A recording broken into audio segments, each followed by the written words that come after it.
Hi, everyone. I am so glad to be joining you again. As you know, last time we were together, I began a series. This is the second in that series, in which I look forward to discussing with you the effects of COVID on housing. As I said in my openings part of the series, there is no more important sector than housing to look at the effects because the consequence of COVID is to put everybody in a position where the home became the focal point of their life. Even if it was important before, it became even more important at that point. So housing was the anchor of our entire society, of the entire world, based upon the effects of this terrible disease called COVID. Today, I want to dig into one part of the housing sector. Effectively, housing really falls into two categories: rental housing and owner-occupied housing.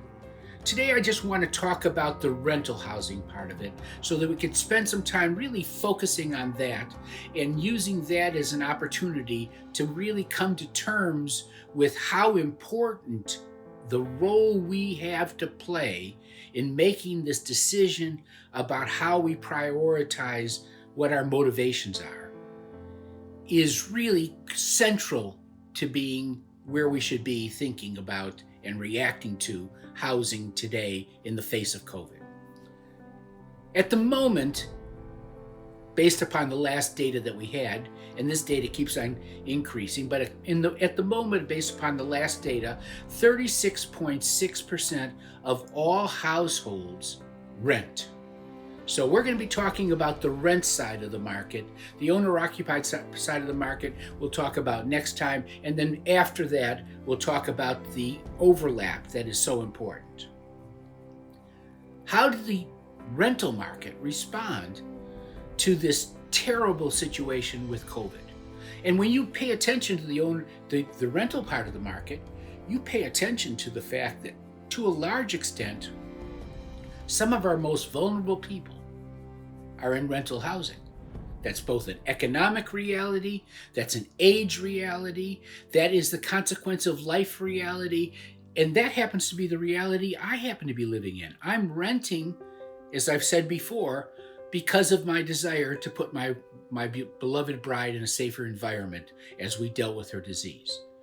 So rental is a significant part of the market, and it is a very significant part of the market to the most vulnerable among us. So 36.6% of all households at this time in America rent their housing. That's more than 2/3. More than 1/3. What was our response to that in a rental world? Well, I looked to an organization that I was a very major part of. I sat on its board during my active years in the housing industry, and that is the National Multi-Housing Council, or known as NMHC.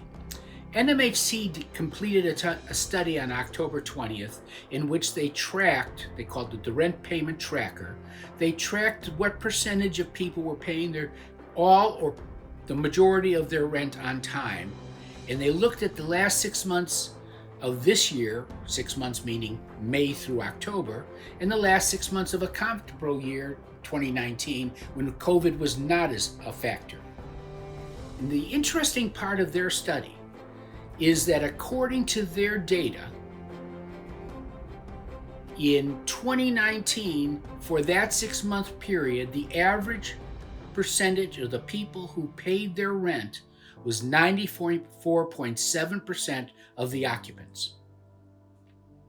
So you would think that with the rise of COVID, that would be a dramatically modified number, that the number would plummet as a consequence of that.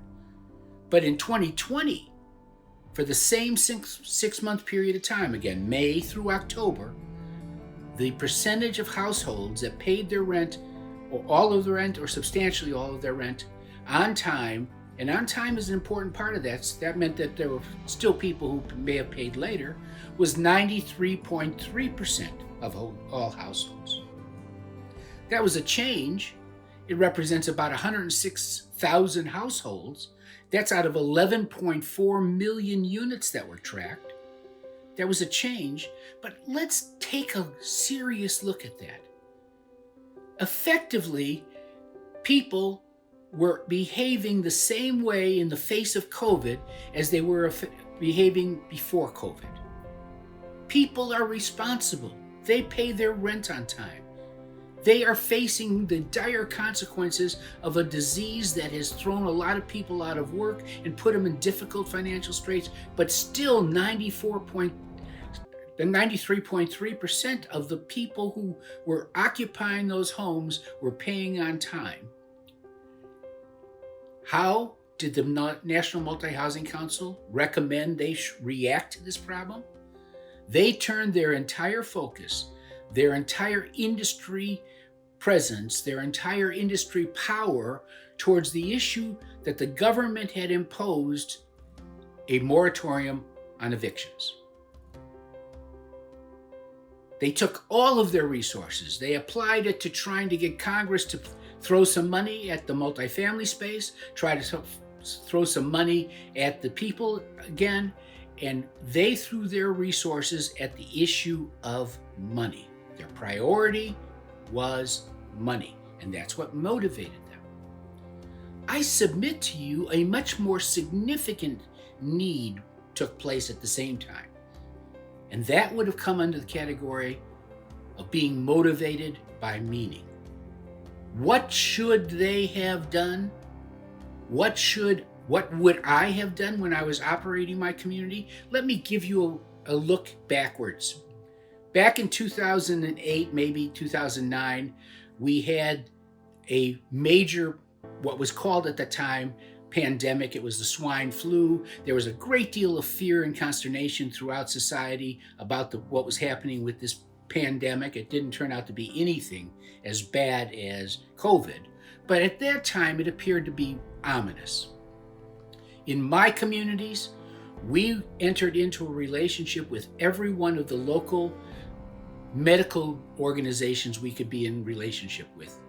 And we entered into a relationship with all of the local grocery stores and other places of that nature. And we reached out to everybody who was in our communities to make sure they were doing all right. Because what happens if you take ill? Where do you go? What is your response to an illness? What is society's response to an illness? They want to quarantine you. And they want to quarantine you in your home, in housing.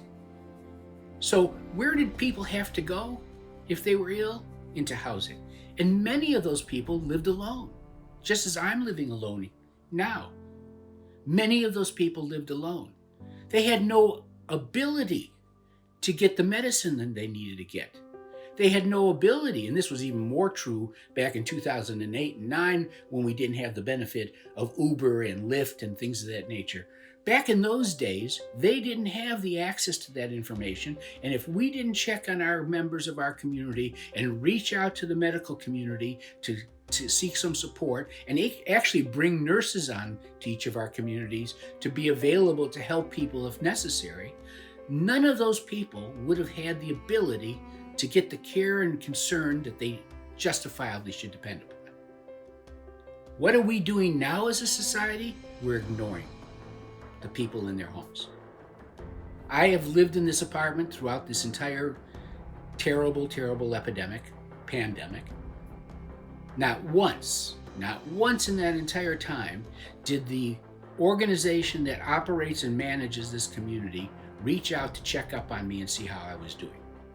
I happen to be, because of my age, among the people that are most vulnerable to COVID.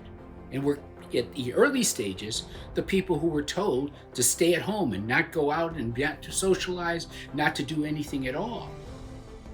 But not once did anybody in this community, in spite of the fact they knew that I was living alone because of the death of my wife, not once did anybody in this community reach out to me and ask me if I needed anything.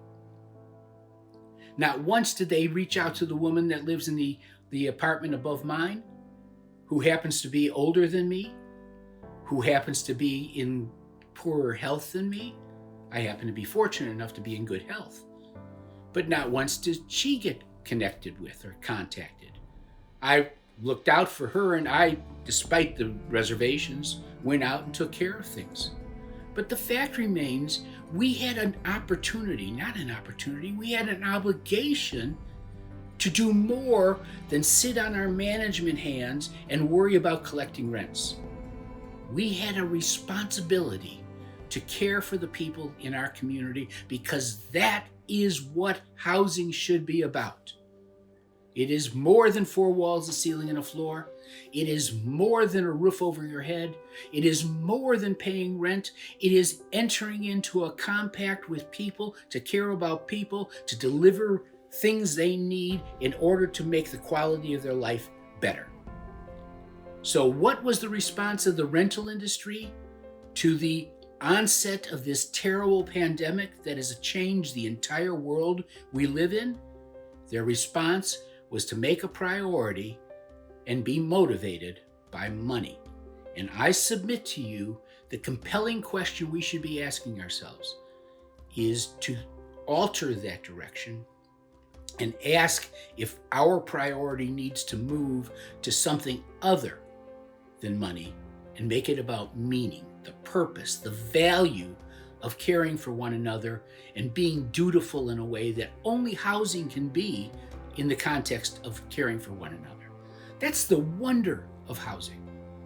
That's why I engage you in this way, is because we have a chance to change the world. One community at a time, and here's the most important part, one relationship at a time if we choose to. Or we can worry about collecting money. We're, interestingly enough, in a wonderful world that 93.3%, in spite of the difficulties created by COVID, still paid their rent on time. So this is not a problem that should be motivating us to worry about making sure we can't evict people who don't pay on time, because people were paying. And they were paying in the same, nearly the same level of obligation and commitment as they were in 2019, when COVID was not a factor and the economy was booming. So I say to you, in this particular time, we need to talk together. We have a solution, and that is to embrace the idea of the primer ethic of housing and make housing about caring for the people that choose to live in our communities. I invite you to take action. And the action you can take is to pick up your computer, go online, and set an appointment with me to have a cup of coffee so we can talk about how we can together begin the groundswell of support for this idea of making housing have a priority that is focused on motivating ourselves by the meaning of the people we are in relationship with. So thank you for tuning in. I look forward to the next time we're together, at which point I'll talk about owner-occupied housing. So thank you very much.